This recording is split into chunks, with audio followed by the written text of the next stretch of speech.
So this is um this is Gina's signatures. So today I want to show us how to cut a jacket, a ruched jacket that will have a V neckline, and it will be very easy. So this is the fabric I'll be making use of.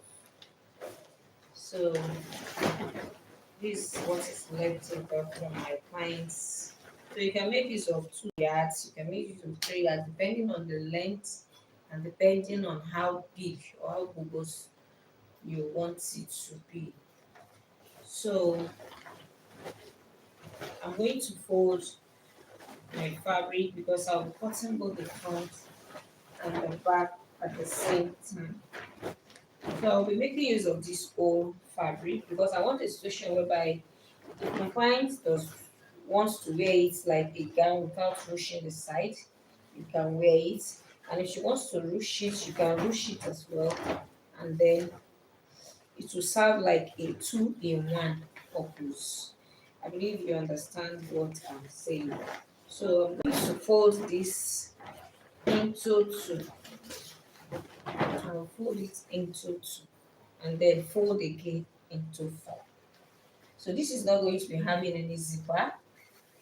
There's no need for a zipper allowance. So as you can see, I don't know if you're seeing it very well. I folded it into four, 1, 2, 3, 4. So I folded it into four. Let me do this video so that it should be in the landscape format so that it will be very well visible. I think it's okay like this. So let me check. Sorry, let me just adjust this so that all of us can enjoy it very well. I think the position is okay now. So the next thing for me now is to take my tape measure. So now from here to here, I'll be getting the length. So the length can come between 40 inches or thereabouts, depending on how you want it. So I'll be getting here. So I'll cut off this excess. I'll cut off this excess.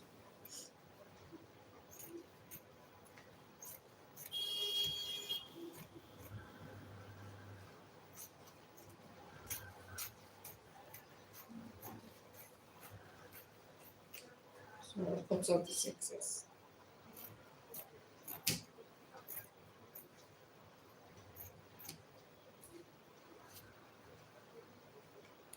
So the next thing to do now is to just come here.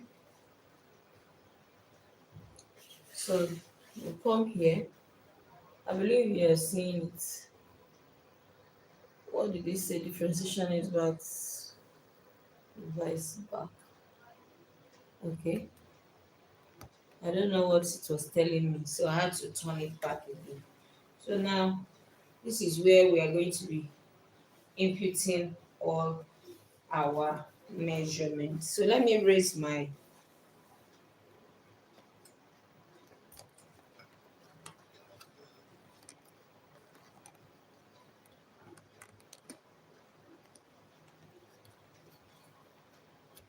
this is my first time of going live, so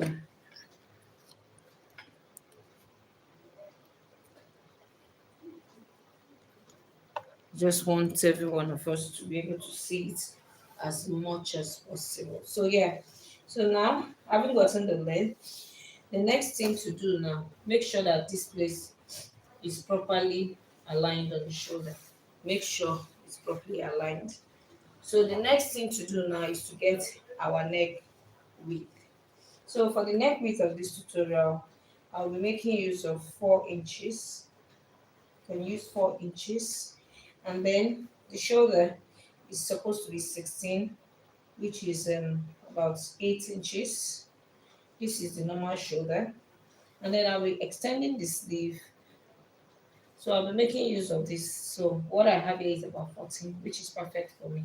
So if you want to take your own measurements to know where you're going to get to, you you can just put your tape measurements here, put it at the middle of the back, and then you get the desired length that you want.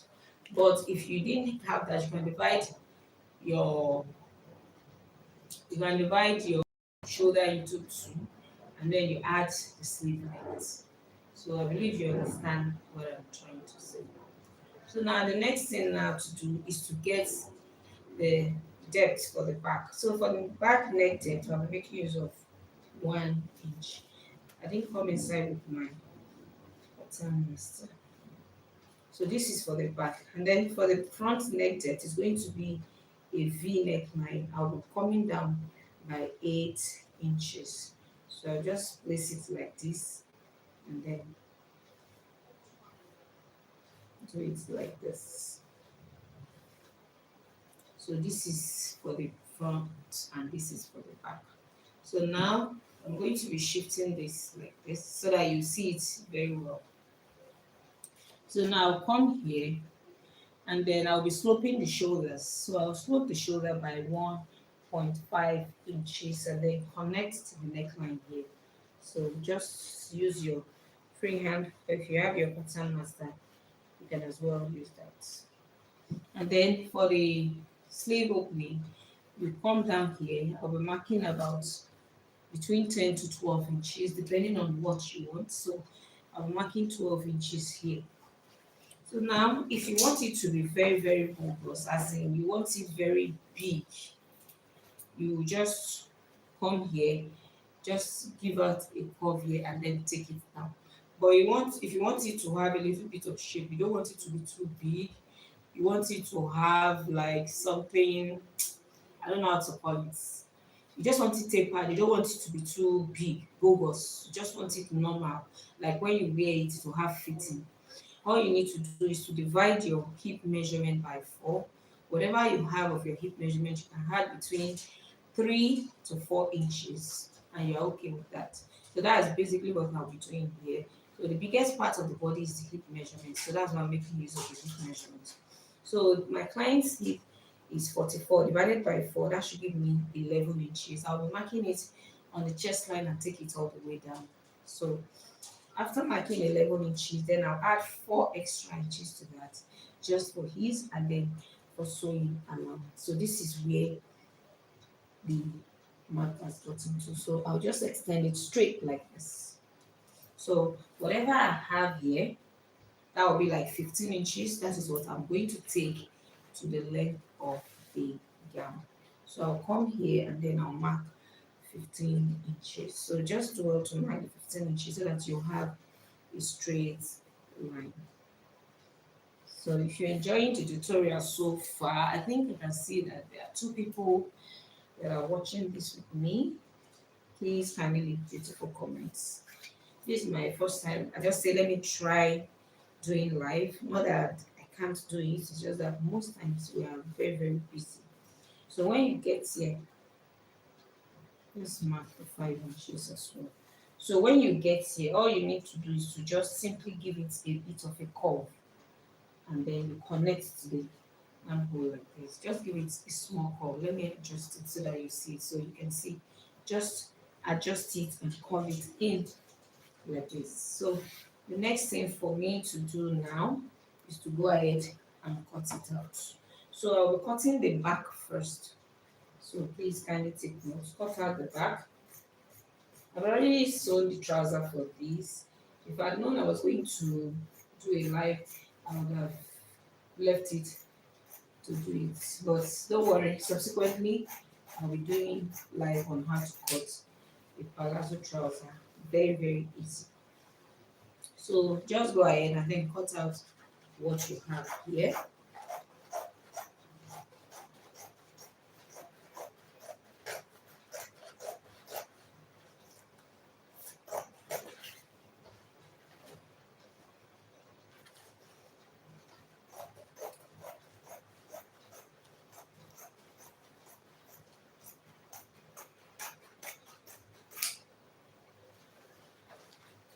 So you can see what we have right here.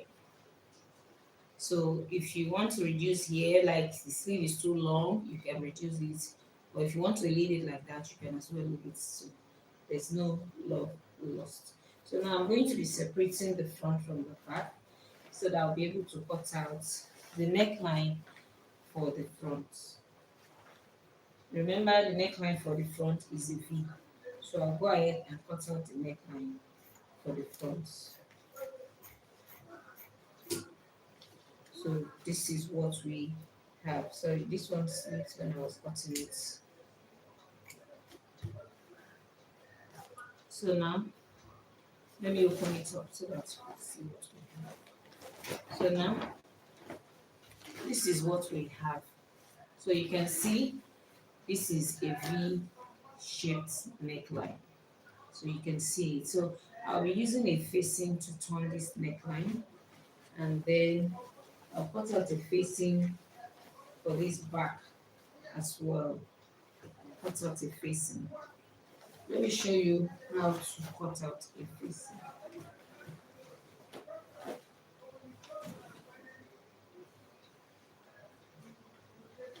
So I'm just going to be using one of this. So I'll just place it like this. Just leave about half an inch because you'll be joining it by half an inch. Just leave about half an inch. And then fold your fabric again into two. Make sure it's properly aligned. Place it like this. All we need to do now is to just cut out a facing, because facings are always good for this kind of projects. Projects that you don't need lining, you need facings. So make sure that the neckline, you use your chalk to highlight it like this. And then around here, you can go between 3 to 4 inches, but you don't want, when you do your facing, it starts poking out from your neckline. That is not right. So now I'll come here and mark about, from the V-neck, mark about 4 or 5 inches, and then this is how you're going to be rotating it. Just mark it like so.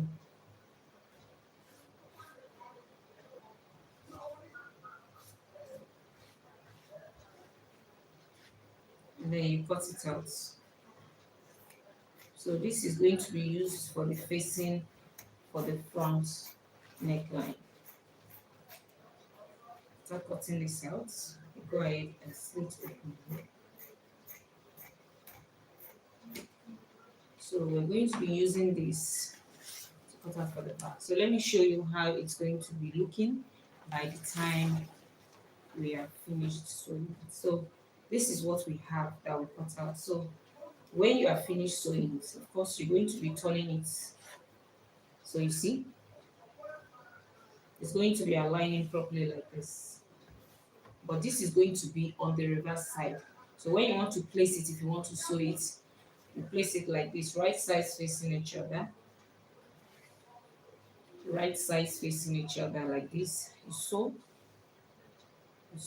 and then you flip over, and then you top stitch on it, and that will give you your neckline. So I will do that later.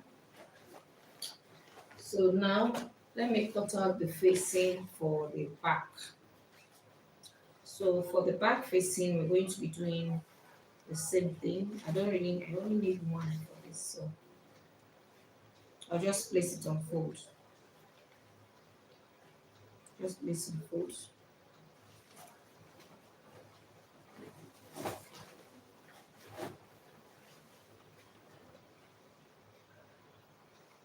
And then you place your fabric on fold as well.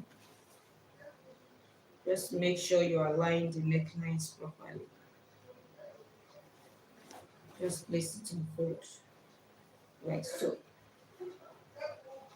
And then you use your chalk to highlight the neckline as well. Just align it like this. And then we go in by the same 3 inches that we did for the front. 3 inches is more than enough. So you have your neckline highlighted. And then you come here, you mark 3 inches. and then you connect, and then you cut out. So it's very, very easy to do. So just go ahead and do it like so.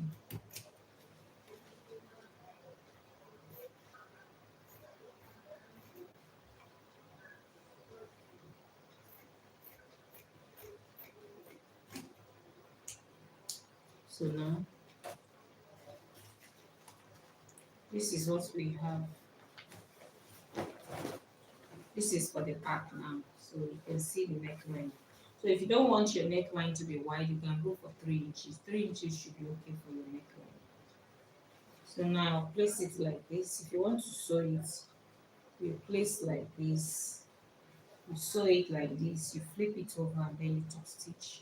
And then you can use your hemming gum to make it neat.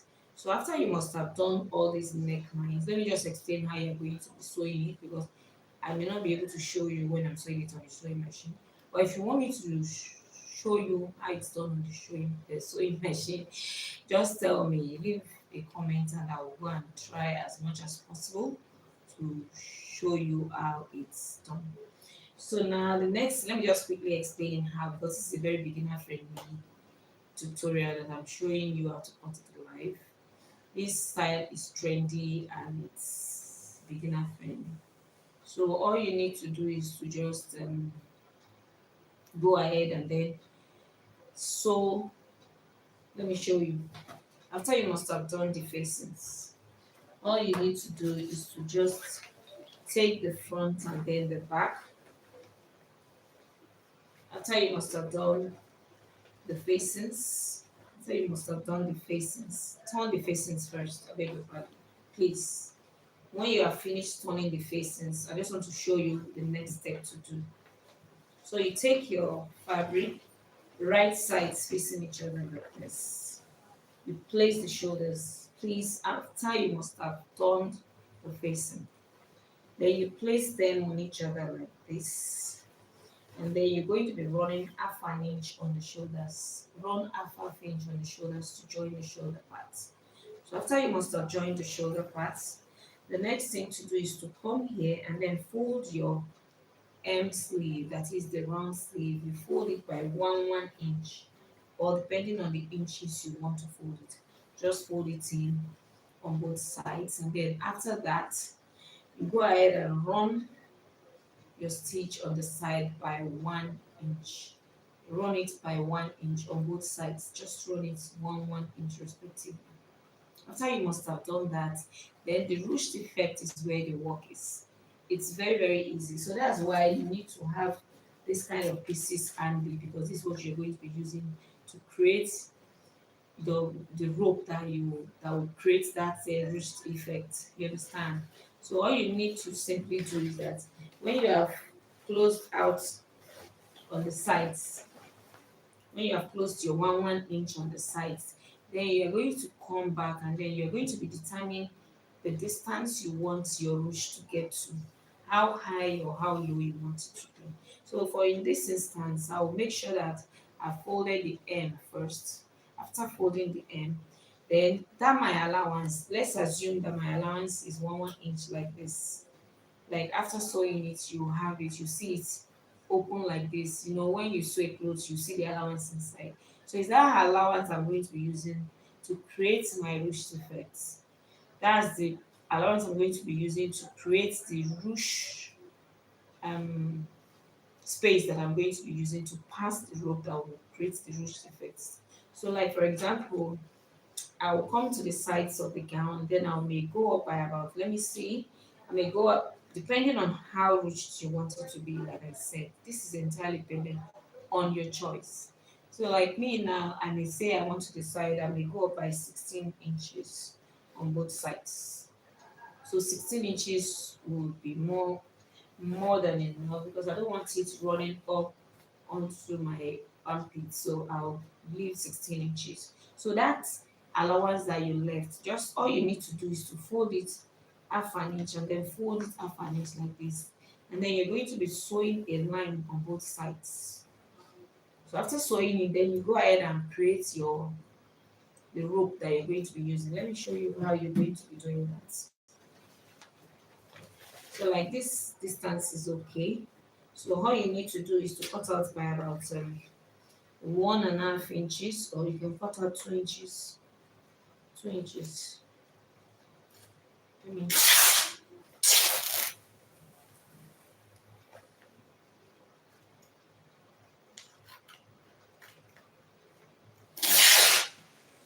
so you're going to be cutting out about four of this thing like this, 2 2 inches. Just cut it out like this, and then all you simply need to do, you take it to your sewing machine, you fold half an inch inside, and then you fold like this. So this is what you should be having. So when you have something like this, you take it to your sewing machine. Don't worry, this is my first time of doing live, so I don't really know how it works. So please kindly encourage me. So you're going to be doing it like this, and then you're going to be running a stitch on it like this. Run it like that. And this is what we're going to be using to create a line. So you need four of these, two on one side, two on one side, but it's going to be on both sides of the gown. So like I said, this is a very easy tutorial. So we will, should I show this sewing process? If you want me to show the sewing process, please just send it as a message, and then I will do that. All I need to do is just head over to my sewing machine, and then I'll do that. It doesn't take time. It's very, very easy to do. But my mind is telling me I should show you how I'm going to be doing that instead of explaining and explaining. So I think I'll just go off live now, and then go over to my sewing machine and then continue it right there. What do you think? So let me know if what I'm saying is quite right. Yes. So I believe you understand what we have done so far. So like I said, it's a very easy tutorial, and this is my first time of going live for this kind of thing. Don't worry, the next style I'm going to be coming up with is going to be a detailed one that will be like an advanced class. So not only beginner friendly, we also have advanced levels. So let me go to my sewing machine, and then I'll show you how it's going to be done. So thank you for joining today. I really appreciate everybody, even though I'm not seeing you. Thank you for joining. I really, really appreciate it.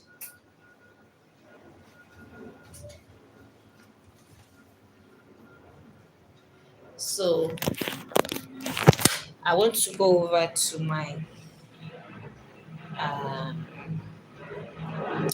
I want to go over to my shop now to want to show you how I'm going to be joining everything. So stay tuned. Thank you, Bachus man. I believe I pronounced your name well. Thank you, thank you, thank you. So let's go over. I'm going to be showing you how I'm going to achieve that. Thank you.